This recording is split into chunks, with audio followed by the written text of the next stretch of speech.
Dear audience, अस्सलाम वालेकुम। मसनद अहमद बिन humble में हज़रत उक़बा बिन आमिर रज़ी अल्लाह ताला अन्हुमा से मरवी है कि हुज़ूर अलैहिस्सलाम ने फरमाया, सिल मन क़ता का व आति मन हरमा का वाफ़ु अम्मन ज़लमा, कि ए बंदे, जो शख्स तेरे साथ कता तल्लकी कर रहा है तो उसके साथ जवाबन कता तल्लकी ना कर, बल्कि उससे मिल।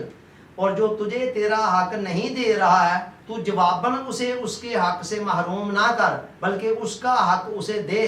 और इसी तरह जो बंदा तेरे ऊपर जुल्म कर रहा है उससे हद्दुल वसा दरगुजर कर उसे माफ़ फरमा। न्यूटन का तीसरा कानून ये कहता है कि for every action there is an equal and opposite reaction. हर अमल का एक रद्द अमल होता है और उसी के बराबर होता है उसकी अपोजिट समझ। मसलन आप एक गेंद को ज़ोर से दीवार की तरफ मारते हैं तो वो उतनी ही शिद्दत के साथ लौट कर आपकी तरफ आता है। ये न्यूटन का तीसरा कानून है जो मादी दुनिया के हवाले से है। मगर इस्लाम का निज़ाम अखलाक ये कहता है कि ये कतन ज़रूरी नहीं है कि आपका तर्ज़ अमल उसी तरह का होना है जैसा दूसरे का अमल है। आपका रद्द अमल दूसरे के अमल से मुख्तलिफ भी हो सकता है और इसे मुख्तलिफ होना भी चाहिए।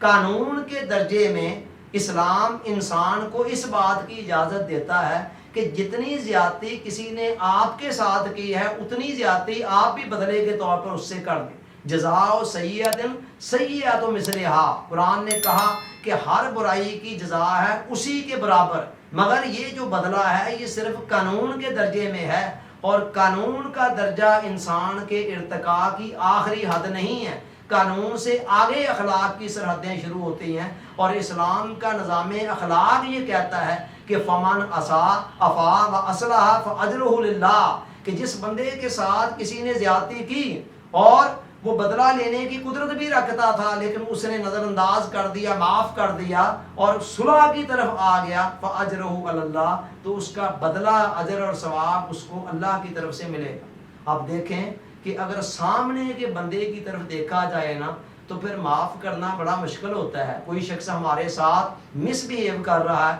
उसको इग्नोर करना, माफ़ करना मुश्किल होता है। हमारा नफ्स चाहता है कि उसका बदला लिया जाए, मगर अगर खुदा की तरफ से मिलने वाले अजर व सवाब को देख लिया जाए तो फिर माफ़ करना बहुत आसान हो जाता है, क्योंकि फिर हमें नज़र आ रहा होता है कि इसी के अंदर हमारे लिए खैर है और इसी के लिए हमारे अंदर भलाई है। हुज़ूर अलैहिस्सलाम इस हदीस मुबारका में ये तलकीन फरमा रहे हैं कि एक बंदा मोमिन का जो अमल है ना, उसके एक्शन की सतह वो आम लोगों से बुलंद होनी चाहिए। उसका जो रद्द अमल है, रिएक्शन, वो दूसरे के एक्शन के जवाब में ना तश्कील पाए, बल्कि उसका एक अपना सोचा समझा रिएक्शन होना चाहिए। और इस हवाले से हुज़ूर अलैहिस्सलाम ने 3 नसीहतें फरमाई। पहली, सिल मन क़ता का, कि जो बंदा तेरे साथ कता तल्लकी कर रहा है तू जवाबन उसके साथ मिल। अल्लाह ताला ने जो रिश्ते नाते हमारे दुनिया में बनाए हैं, माँ बाप, बहन भाई, बीवी बच्चे, ये सारे के सारे क्या हैं? ये रिश्ते खुदा ने बनाए हैं और खुदा चाहता है, कुरान से हदीस से पता चलता है कि अल्लाह ये चाहता है इन रिश्तों को जोड़ कर रखा जाए। लिहाजा किसी की छोटी सी कमी कोताही या उसके मिसबिहेवियर की तरफ देख कर उससे कता तल्लकी कर देना, ये इस्लाम का मिजाज नहीं है और ये अल्लाह और अल्लाह के रसूल को पसंद नहीं है। चुनांचे कहा जा रहा है कि अगर कोई दूसरा शख्स कता तल्लकी की कोशिश भी कर रहा है तो जवाबन उसके बदले में तू हत्तल वसा अपनी तरफ से कोशिश कर कि तू कता तल्लकी तक नौबत ना जाने। और दूसरी चीज़ फरमाई, वह आते मन हरामा का, जो तुझे तेरा हक नहीं दे रहा है तू जवाबन उसको उसके हक से महरूम करके उसी सतह पर ना आ जा, बल्कि उससे ऊपर उठकर उसको उसका हक अदा कर। मसलन मेरा हमसाया मेरे हकूक़ अगर अदा नहीं कर रहा है तो आम सोच ये होती है, ले वो अगर हमारे हकूक़ नहीं अदा कर रहा तो हम उनके क्यों करूं, वो हमारे साथ अच्छा सलूक नहीं कर रहा, हम उनके साथ क्यों करें। मगर इस्लाम कहता है और हुज़ूर अलैहिस्सलाम फरमा रहे, नहीं, तू जवाबन उसको उसका जो हक है वो अदा करता चल। इसी तरह कोई हमारे साथ जुल्म कर रहा है, ये ज़ाती मामलात की बात हो रही है, इज्तिमाई मामलात की नहीं।